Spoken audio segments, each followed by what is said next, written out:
Hi, everybody. Welcome to Next in Creator Media. I'm Mike Shields. I'm here with Paul Greenberg. He is the CEO of Butterworks. Hey, Paul. Thanks for being here. Thank you for having me, Mike. I appreciate it.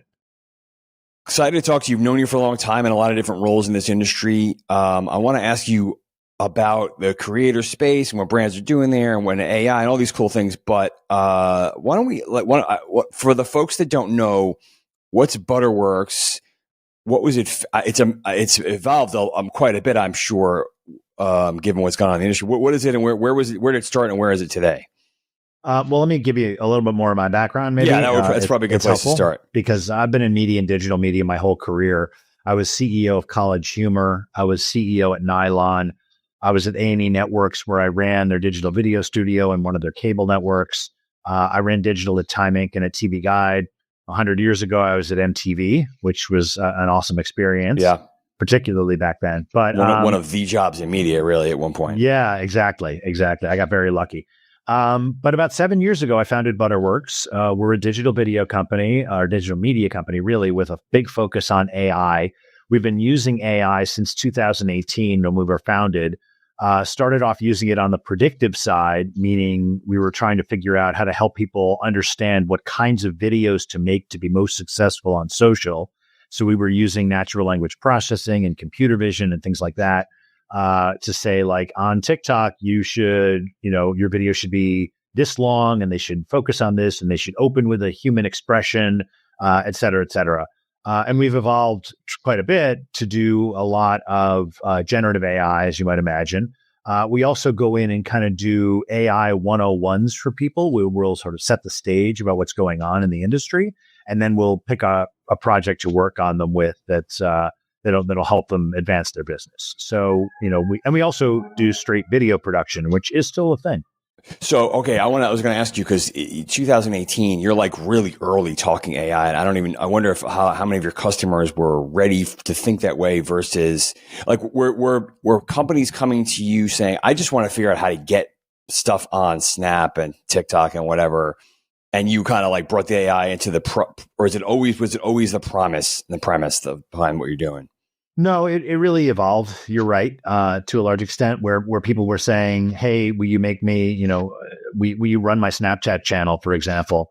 And we did that. But we also were starting to use AI at the very beginning, like I said, to help them figure out what kinds of videos they should make to be most successful. So, if you are Animal Planet, for example, we can come to you and say, don't focus on dogs and cats. Those videos it's oversaturated. There are too many of those out there.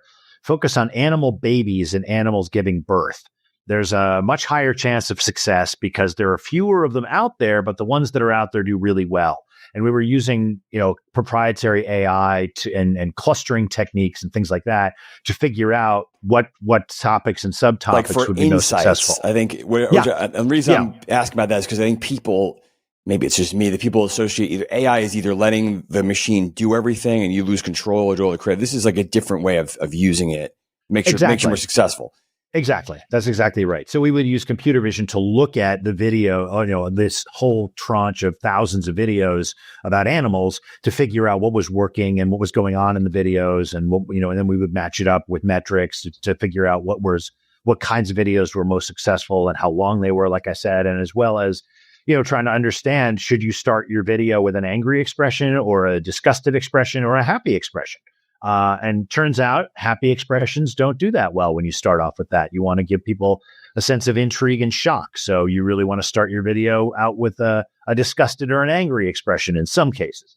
But we were able to kind of let people know what they should, and we weren't replacing the creatives, to be very clear. Right. We were giving the creatives lane lines to play in. So again, it's like, come up with a generic animal video. You're totally blue sky. It's really hard to do that. Or come up with an animal giving birth video, and that's going to give you. We're talking a lot about animals giving birth so far in the Sorry, show. Yeah. But it's going to give you guardrails to play in. Right. And just make it easier for creatives to do their jobs. And how are you doing this then? Because you didn't have ChatGPT and all these things to tap into. Were you just like, doing your own analytics? Like, were you pulling from a whole bunch of different APIs? What was this like? Yeah, we were pulling from APIs from the platforms, and we wrote a lot of our own code. We had a data scientist on the team who was doing, a lot of that work. We were using AWS to do a lot of the computer vision and the natural language processing work. I mean, obviously, we weren't going to be able to build that ourselves, but we didn't need to. So there were a couple of off-the-shelf solutions that we looked at. But there was a lot of proprietary code that we ran to do this and to figure out those topics and subtopic clusters. Okay, so I do want to come back to the use of AI, especially fast forward to where you are today, which is going to be, I think, really interesting. But where are you? Like you've watched this evolve over time, where brands and agencies would would subcontract this kind of work, would find someone who helps them get going on Snap and TikTok, or figure out how to work with creators. How has it changed overall? Like, what kind of trends are you seeing in this creator space when it comes to media and advertising? And are we doing enough there, generally speaking? It's interesting. I think that kind of what's old is new again, in the sense that videos are getting longer. So all the platforms have increased their maximum time. TikTok, you can now do a 60-minute video. YouTube Shorts went from 15 seconds to 3 minutes. On YouTube proper, if you're verified, you could basically make it as long as you want. I think that we're seeing, I don't want to say a return to traditional television in that respect, but we are seeing longer videos that are creating engagement that people are expecting to spend more time with. And I think that's only good for brands because it gives you more of a chance for product placement. It gives you more of a chance for pre, mid, and post roll, or commercials, if you want to call them that. But I think that it really gives people the opportunity on the brand and the agency and the media side to interact with an audience in a way that's comfortable and extensive, in the sense that it gives them lots of choices and lots of opportunity. Why do you think that happens? It's probably hard to answer that across the board, but because I think the presumption was everyone's attention span was getting worse. Everything was feed driven and random. But then you had creators who were having these, obviously building up real audiences and looking to do bigger projects and consistency. Like, was it a business move by the platforms to just, you can squeeze in more ads with longer stuff? Did the consumers lead us here? Like, why is this happening? I think it was both. I think it was push and pull in that respect. I think that the platform said, hey, we're not seeing enough ad revenue and we want to give people more opportunity to monetize.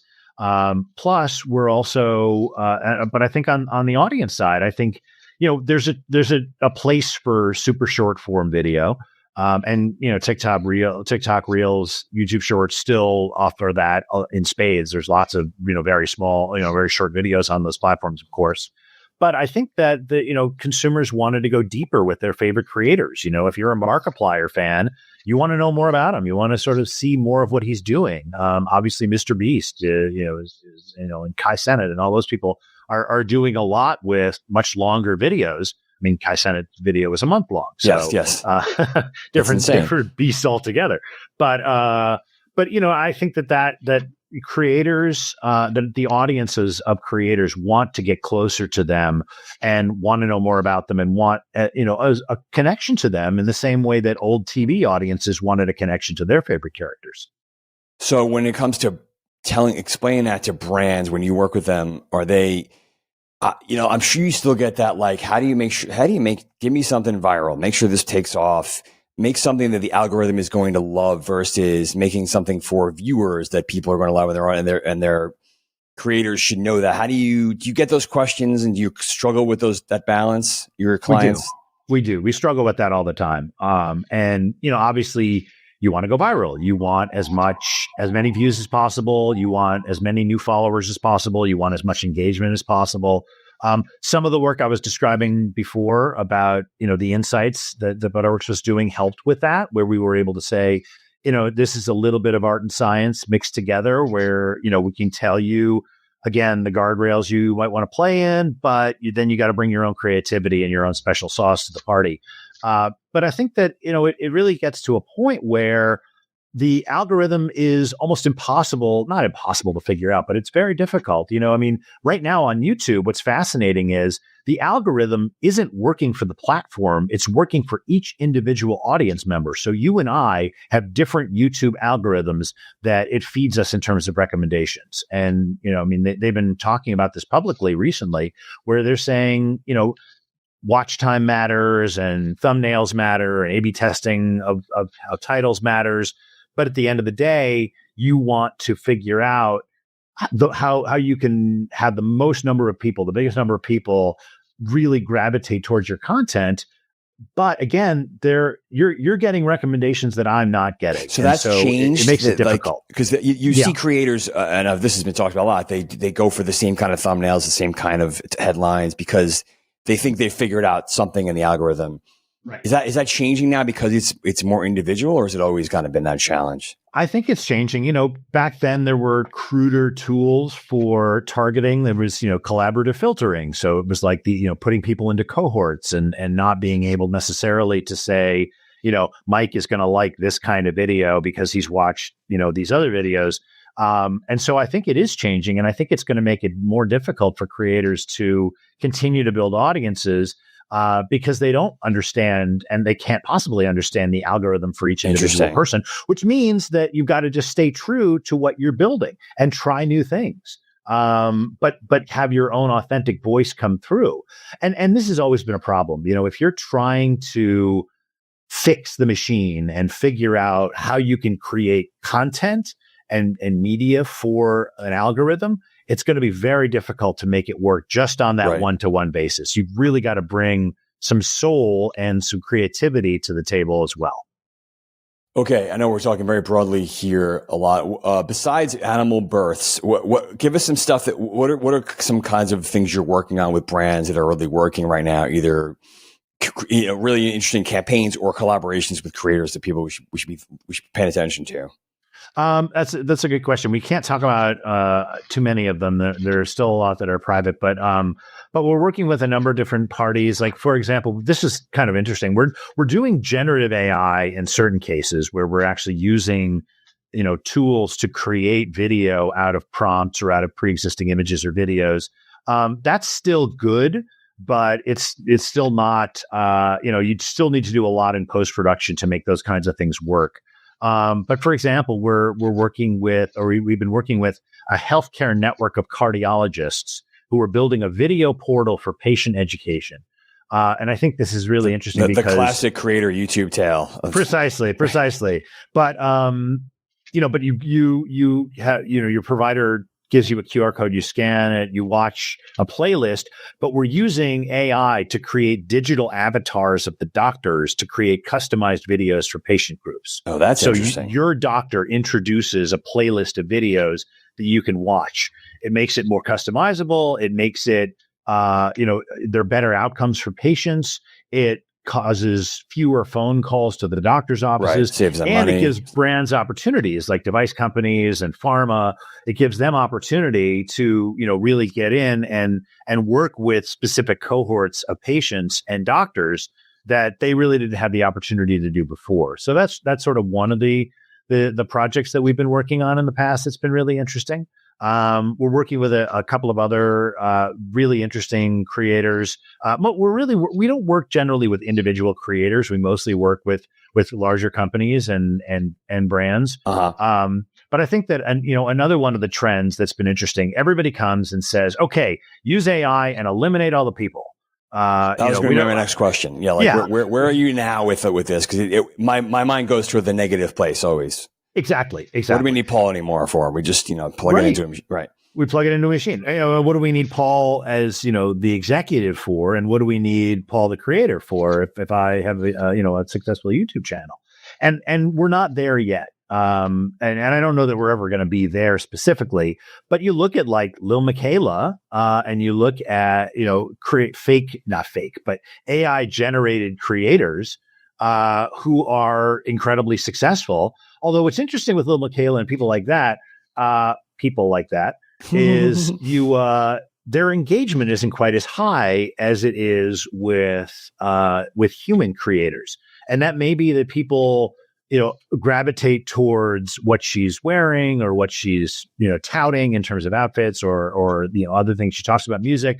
But there's still some gap. Like the relationship is not the same. It's not quite the same. Exactly. That's the data that I've seen. And again, I'm sure, your mileage may vary, but I think that there's, there are a lot of people who still do want that human connection. And I also think that, it's incumbent on creators to use AI to augment their work and to be creative. So there are people like Matt Parr, who has 12 different channels that are all faceless videos where it's just VO over stock footage.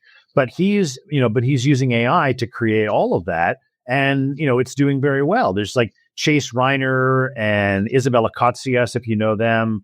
Mike They're is nodding. using AI to uh, so they're using AI to create, they're actually using it not necessarily to create the video up front first, but they're using it to figure out trends, and sort of like what I was describing with what Butterworks was doing before. So I think that there's a lot of different ways you can use AI to augment the kind of work that you're doing. But it's still, you still do need, humans in the loop. Having said that, I think another interesting way to look at this is deep fakes.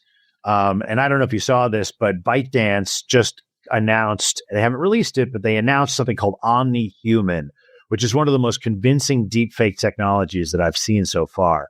They deepfake Taylor Swift singing at a concert and all kinds of other crazy things, which you've seen before. This seems to be technologically a step ahead. A little bit better than that Tom Cruise thing everyone talks about. Exactly. It's so we're getting there too.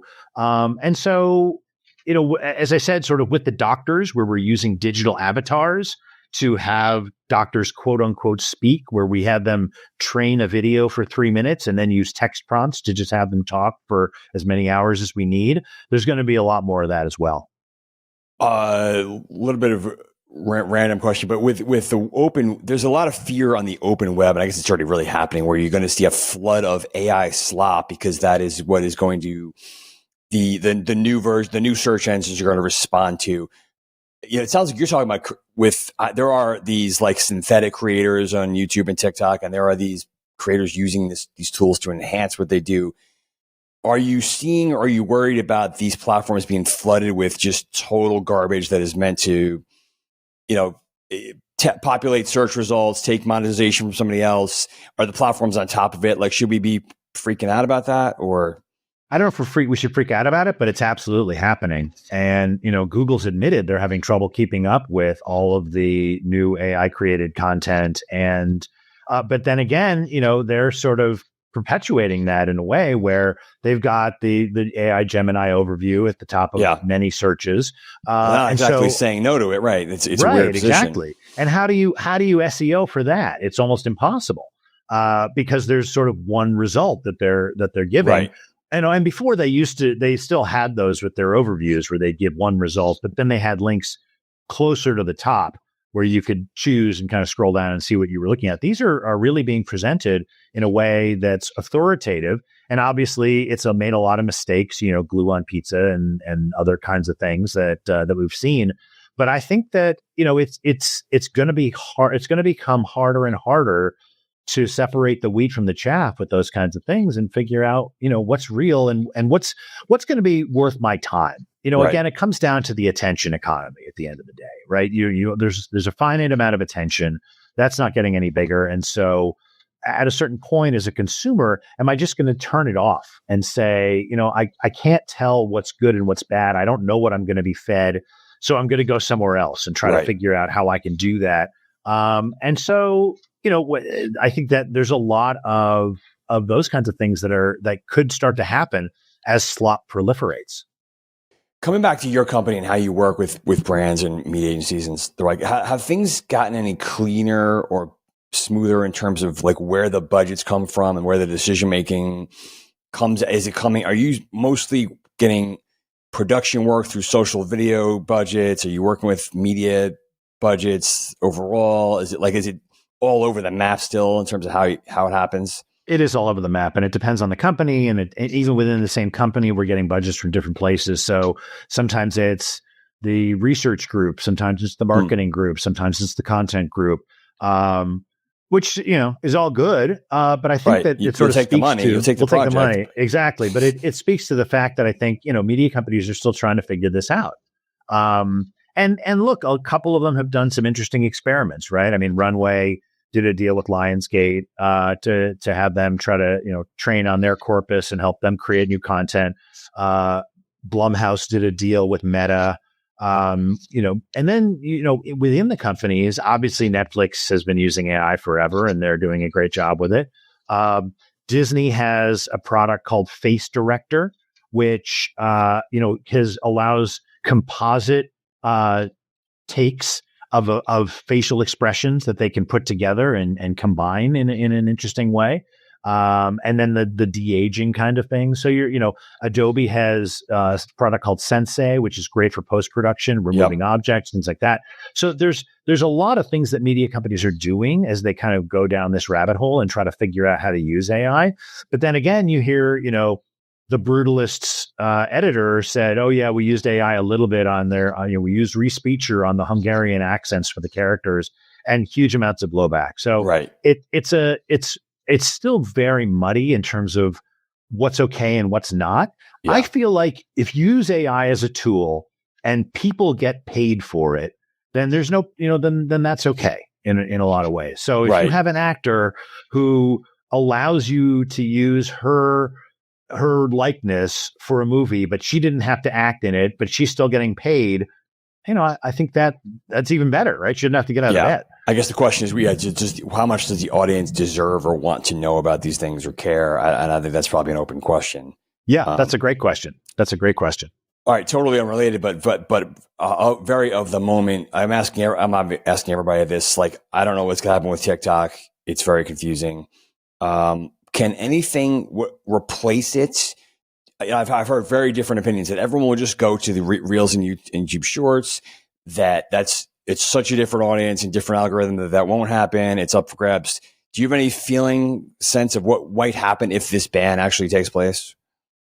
I mean, it was fascinating to see everybody go to Red Note all of a sudden. Right. Out of nowhere. Out of nowhere. And I think that, Red Note has a very similar algorithm to TikTok, which I think was what was so appealing. Obviously that we'll see where that goes. But I think that the Reels algorithm and the Shorts algorithms are very different from TikTok.